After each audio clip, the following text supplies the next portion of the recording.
তো চলুন আপনাদেরকে আজকে শেয়ার করি সুন্দর মসুর ডালের মুচমুচে একটি পকোড়ার রেসিপি।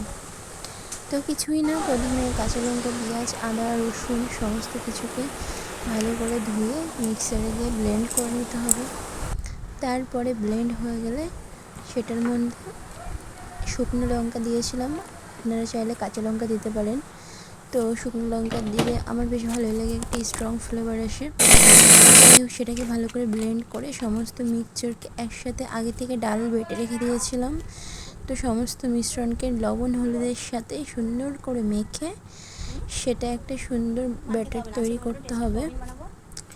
তো তারপরে এই যে ভালো করে চামচ দিয়ে হোক হাত দিয়ে হোক সুন্দর করে সেটাকে আগে ভালো করে মেখে নিতে হবে। যত আপনি সুন্দর করে মাখবেন ততই বেশি পকোড়া কিংবা বড়া যেটাই বলবেন, তো সেটা আরও বেশি ক্রিস্পি এবং সুন্দর খেতে হবে, দারুণ টেস্ট আসে। আর অনেকেই আছে মসুর ডালের পকোড়া খেতে পছন্দ করে না, আবার অনেকেরই ভীষণ প্রিয় খাবার। তো যাই হোক, আমি কথা বলতে বলতে এখানে পকোড়াগুলো দিয়েও দিয়েছিলাম। তো এখানে এই যে ভাজা হচ্ছে, অল্প অল্প করে তেল দিতে হয়, বেশি তেল দিলে ভালো হয় না।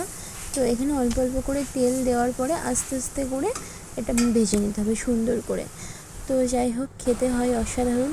আপনারা অবশ্যই বানিয়ে খাবেন আর দেখবেন অবশ্যই ভালো লাগবে। আর হ্যাঁ, আপনারা যারা ভিডিওটি দেখছেন ভালো লাগলে একটা লাইক, কমেন্ট, শেয়ার ও চ্যানেলটি ফলো করে দেবেন। Thank you so much. তো কথা বলতে বলতে হয়ে গেছিলো আমার পকোড়া। তো এই যে সেই পকোড়া, তো দারুণ খেতে হয়েছিল, খুবই সুন্দর। তো আপনারা অবশ্যই বানিয়ে খাবেন।